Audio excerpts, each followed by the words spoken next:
Mr. President, on a separate topic, I want to address the Trump tariff tax. Trump tariff tax. It started this week. It's already changing not only the economy of the United States, but the world. It's been a reckless undertaking, creating pure chaos. I received a phone call yesterday from a business leader. I won't identify him, but he was desperate. He said to me, President Trump and his people don't understand a supply chain. I'm not selling T-shirts, he said.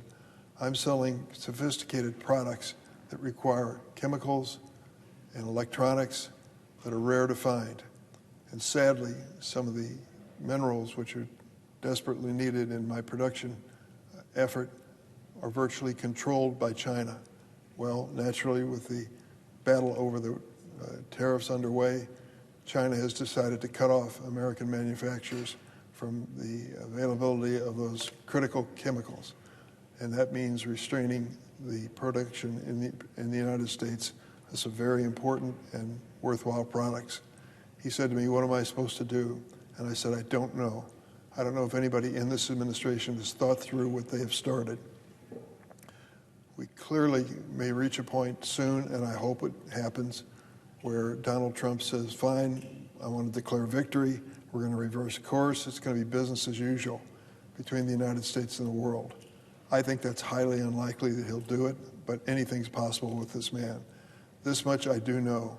The damage Donald Trump has done to the international reputation of the United States is immeasurable.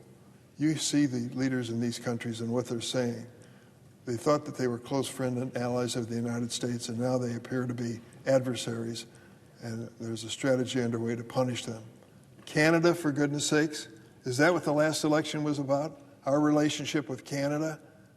I consider Canada not only a good neighbor, but a great neighbor, an ally of the United States, and a partner of the United States over and over again when we've engaged in conflict. And to say now that we are virtually in an economic war with Canada is unimaginable. What is going on with this administration? And of course, many other countries as well. The European Union will never be the same in terms of its relationship with the United States. And I can't blame them at all. They're basically saying we cannot trust the United States leadership if Donald Trump can do this to us in a matter of weeks as new president of the United States. We have seen the tariff in China go from 34% to 104%. And the Chinese are going to make us pay for that as they promised they would. I'm not surprised. If the shoe were on the other foot, that's exactly what we would be saying too. You can't push us around. We are a sovereign nation. So what's the difference here between making a speech on the floor of the Senate and actually doing something to impact this tariff war that Donald Trump has started? The difference is four members of the United States Senate on the Republican side. If any four will step forward and say, enough, we have a constitutional opportunity and responsibility when it comes to tariffs and our dealings with foreign countries, and we as four Republicans will join with the Democrats in engaging in a bipartisan discussion of how to go forward from here. If they don't step up, if four Republicans don't step up, then Donald Trump will continue this tariff war at the expense of American business and American workers and American taxpayers and our reputation in the world. That much is at stake.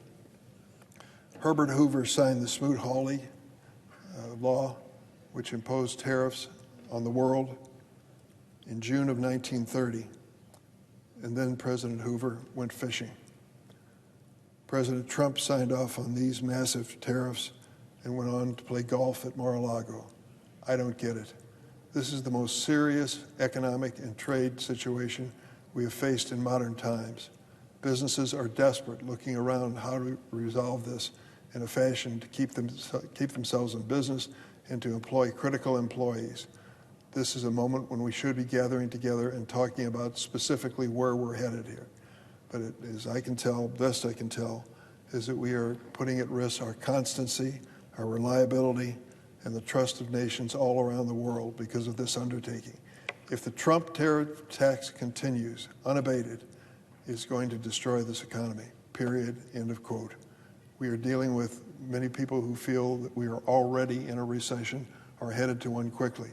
Will there be 4 Republicans who will step up and say, stop?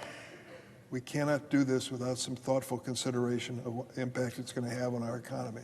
If 4 of them will step up in the House and 4 in the Senate, we can make history together on a bipartisan basis and come up with something that's thoughtful and avoids this terrible chaos and the reckless conduct of this administration to date. Mr. President, President Trump has played many roles in his career. He played a billionaire real estate mogul on the hit reality show, The Apprentice. On January 6, 2021, he played a cheerleader, ramping up an angry mob of insurrectionists to storm the United States Capitol.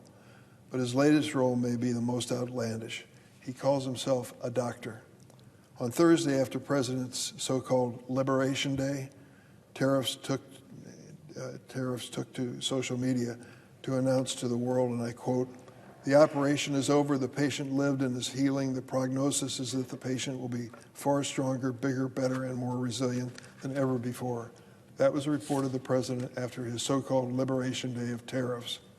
The operation in this twisted metaphor, of course, was Trump's tariff tax, a 10% tariff on imports from almost every nation in the world, and the patient is supposed to be the U.S. economy.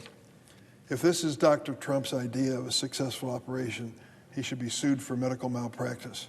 He's playing a dangerous game, and this Trump tariff tax gambit could push our country into a desperate recession. Small businesses in Illinois, and large ones as well, have reached out to our office, concerned that the uncertainty brought on by this administration could leave them no other choice but to cut jobs due to increased costs. Some have even said their businesses would go under due to these tariffs, their life's work rendered to nothing. Nobody knows what this administration wants to get out of these tariffs. They have yet to specify what they want from other countries. And why would any country want to do business with the United States again if trade agreements can be violated so willfully? After threatening 34% tariff on China, Trump raised it to 104%. And just this morning, China announced a retaliatory 84% tariff on American goods starting tomorrow. This is going to devastate our economy. In Illinois, it will hurt our farmers who export thousands of tons of soybeans, American corn, pork, and more to China. Unsurprisingly, the markets have responded with shock and panic. I know that half of the American people don't own stock or really follow what's happening in the stock market closely, but many do. And this I can say. In the week after Trump's self-destructive announcement, the S&P 500 dropped by nearly 19%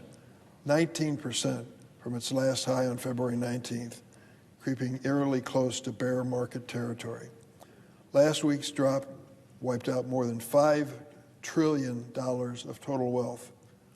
Overnight, many Americans watched their retirement accounts plummet. What a sinking feeling to see that happen in such a short period of time. Americans who scrimped and saved their whole working lives for their retirement, who worked multiple jobs and made sacrifices to ensure they would have enough to live comfortably in their golden years, have been stunned by what's happened in just a matter of days with the Trump tariff tax. And add tanking our economy and hurting working families in the process to a long list of inexplicable decisions by this Trump administration. Donald Trump was as bad as a TV real estate mogul. He was as bad as a cheerleader on January 6th, and he's bad as a doctor with his failed Trump tariff tax operation.